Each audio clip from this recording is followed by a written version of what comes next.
The Cathid hegemony had spent 3,000 years mastering the art of war. They were a race of living fortresses, their bodies protected by thick, segmented carapaces that could deflect most projectile weapons. From each of their 4 powerful arms, they could extend natural bone blades, serrated and capable of shearing through steel. Their jaws alone could crush a human skull like an overripe fruit. In the grand arena of galactic evolution, the Cathid were the apex predators, and they knew it. So, when their forward scouting parties first encountered humanity, the reports were met with a mixture of confusion and contempt. The tactical officers on the command ship Sword of Inevitability reviewed the grainy footage with undisguised disgust. "Look at them," rumbled Fleet Commander Vethel, his mandibles clicking with amusement. "No carapace. Their flesh is soft, exposed. They have no claws, no natural weapons. They are like a soft-shelled larvae that never grew up." His science officer, a gaunt Cathid named Xylar, pointed a bone blade at the screen. "They are bipedal, unstable. Their skeletal structure is fragile. A single blow from any of our warriors would shatter their bones. How did they even achieve spaceflight? It must have been luck, or perhaps they were a servant race to a stronger species that has since died out." The video showed a human delegation on a neutral station. They were pink and hairless, their movements slow and deliberate. They smiled, a bizarre and unsettling display of teeth. Predators showed their teeth as a warning. Prey showed their teeth in a grimace of fear. But these creatures did it constantly, and it seemed to signify something else entirely. Something the Cathid couldn't comprehend. "They are a species of prey," Vethel concluded, turning from the screen. "The galaxy is a violent place. Prey species do not last. They are either eaten, enslaved, or they die out. Prepare the fleet. We will deliver the final option." The First Contact War, as humans would later call it, was a misnomer from the Cathid perspective. For them, it was a culling. The hegemony fleet, with its kilometer-long dreadnoughts coated in living metal, jumped into the Sol system. They expected a quick, brutal subjugation. They expected to find a race of terrified beings hiding in their cities, begging for mercy. They found none. The first wave of Cathid boarding pods slammed into a human orbital platform. The Cathid warriors, veterans of 100 planetary conquests, burst from the pods, their bone blades gleaming. They expected to find soft, panicked prey. Instead, they found a squad of human marines waiting for them in the corridor. The Cathid charged, a wall of chitin and blades. It was a tactic that had never failed. The sheer ferocity of the charge. As the terrifying spectacle of 100 armored behemoths rushing forward always broke the enemy's spirit before the first blow was even struck. The humans did not break. They did not run. They raised their weapons, ungainly, mechanical things that spat small projectiles, and they held their ground. The first Cathid warrior reached the human line. He was 10 feet tall, his carapace a mottled green from 100 battles. He swung a bone blade in a devastating arc, aimed at the nearest human's head. And the human, a young woman with close-cropped hair and cold eyes, didn't even flinch. She dropped to one knee, and the blade whistled harmlessly over her head.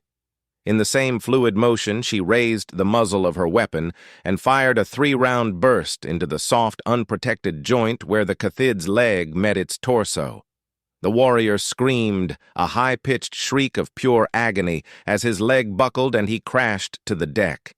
It was a scene repeated 100 times over in that corridor. When the humans didn't try to match the Cathid's strength, they didn't try to block their blows. They moved. They were fluid, unpredictable, a whirlwind of motion amidst the Cathid's brute force onslaught. They targeted the weak points, the joints, the eyes, the gaps between the carapace plates. They fought with a kind of desperate, inventive brutality that the Cathid had never encountered. A Cathid warrior would raise his arm to strike. and only to find a human has slid under his guard and was now emptying a magazine into the soft underside of his abdomen. Two Cathid would corner a single Marine, only for the human to pull a small, spherical device from his belt, drop it at their feet, and dive away.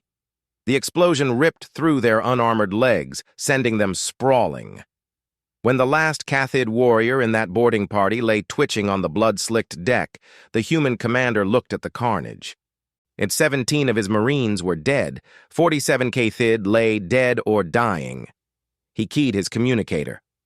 "Control, this is Alpha. Boarding party neutralized. Send in the cleanup crew." His voice was flat, devoid of the manic thrill of victory. It was the voice of a professional doing a job. This was the first lesson the Cathid learned. Humans did not fight with claws or carapaces. They fought with something far more effective.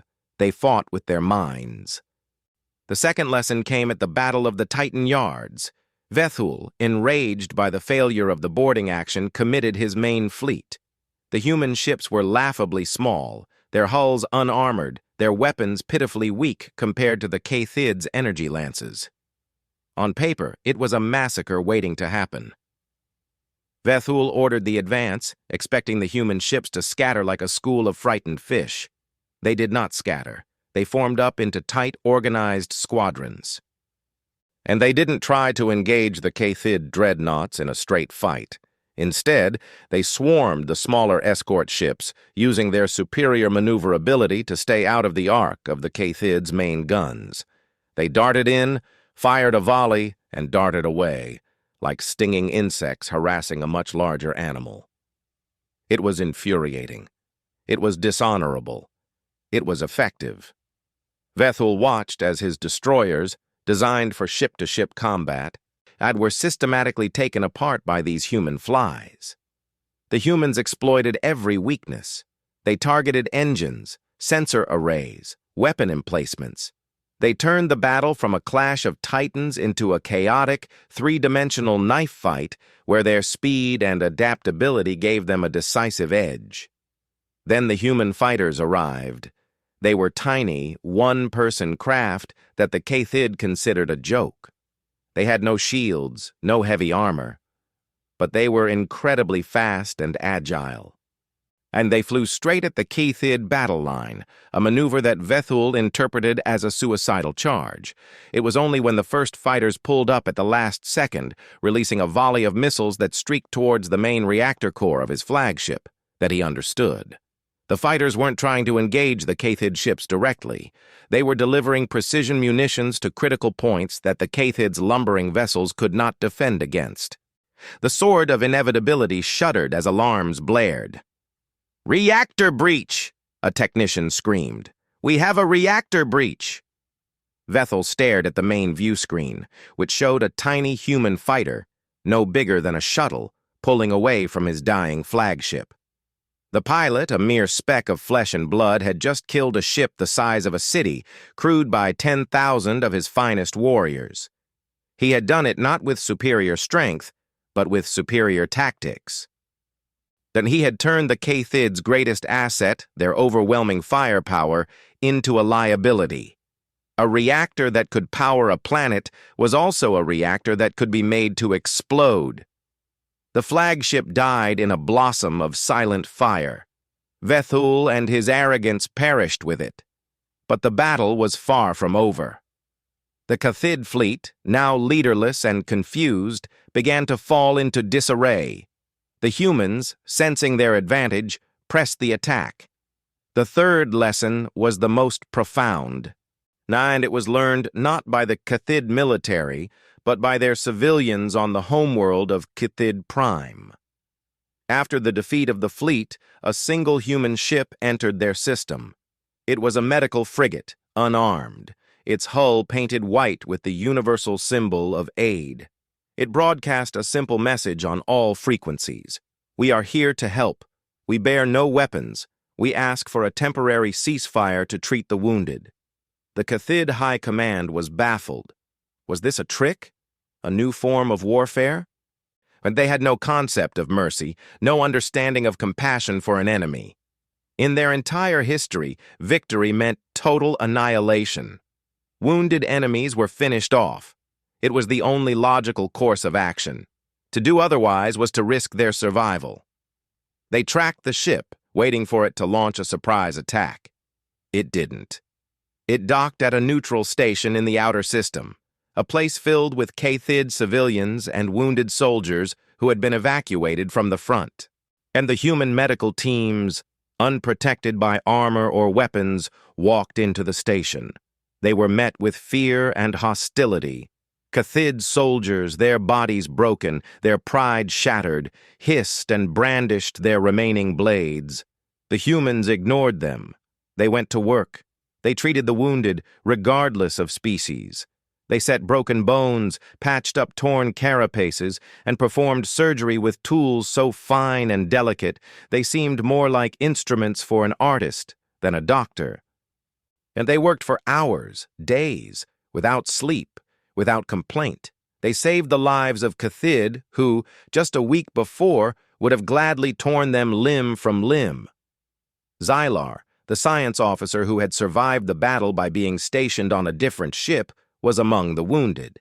He had a severe spinal injury, a wound that would have left him paralyzed for life by Cathid medical standards. The human doctors, however, did something remarkable. They performed a surgery so intricate, so precise, that it was considered impossible by Cathid medicine. They used microscopic tools and advanced techniques to repair his damaged nerves. When Xylar woke up, he could move his legs. He looked at the human doctor who had saved him, a man with kind eyes and tired face. "Why?" Xylar asked, the question translating through his universal translator. "We are your enemies. We came to destroy you. Why would you save us?" The human doctor, a man named Elias Vance, sat down on the edge of Xylar's bed. He looked tired, the kind of deep, soul-weary tired that came from witnessing too much death. He didn't give a grand speech about morality or the sanctity of life. He just shrugged. "Because you were hurt," he said simply. "It's what we do." This was the concept that shattered the Cathid worldview. It wasn't a tactic. It wasn't a trick. It was something fundamentally alien to them. It was empathy. It was the ability to see a being, even an enemy, and as something more than just a threat or a resource. It was a weakness, by Cathid logic, a dangerous, illogical sentiment that should have been bred out of any species seeking to survive in the cold, hard universe. But as Xylar lay there, watching the humans work, he began to see it differently. This weakness had created a bond. The Cathid soldiers who had been saved by the humans no longer looked at them with hatred. They looked at them with confusion, yes, but also with a grudging, a bewildered respect. They had been shown mercy. It was an experience so foreign, so powerful, that it fundamentally altered their perception of the universe. The humans had done what no Cathid weapon could ever do. They had not just defeated the Cathid military, they had defeated their ideology. They had proven that strength was not measured by the thickness of one's carapace or the sharpness of one's claws. True strength, the kind that could build empires and win lasting peace, was the ability to understand, to adapt, and to care. The Cathid hegemony did not fall. It evolved. The old war council, the ones who preached only conquest, were quietly removed from power. A new generation of Cathid, one that had seen the human doctors work, one that had witnessed their insane, courageous compassion, began to ask questions. They looked at their own history of endless war and saw it for what it was, a dead end. Decades later, a Cathid delegation arrived on Earth, and they came not as conquerors, but as students. They came to learn about human history, human philosophy, human art. They wanted to understand the source of this strange, powerful force that had defeated them so completely. They were met by an elderly Elias Vance, now the head of the Galactic Institute for Xenological Medicine. He welcomed them warmly. "We brought you a gift," said the lead Cathid delegate, a descendant of one of the soldiers Vance had saved. He presented a small, ornate box, and inside, resting on a bed of velvet, was a single, massive, razor-sharp claw. It was a ceremonial blade, once worn by the Cathid's supreme commander. It was a symbol of their old way of life, their old definition of power. Vance looked at the claw, then at the Cathid delegate. He smiled, that strange human expression that bared their teeth without malice. He reached out and closed the box. "That's very kind," he said, "but we have no use for claws. We never did." He gestured for them to follow him into the institute. "Come," he said. "Let me show you what we do use. It's called a hospital. It's where we fix things, even the things we break." And as the Cathid delegates followed him, they finally understood. The humans had no claws, no carapace. They didn't need them. They had something far more powerful. They had the ability to heal, to build, to create. And in a universe full of sharp edges and hard shells, that was the deadliest advantage of all.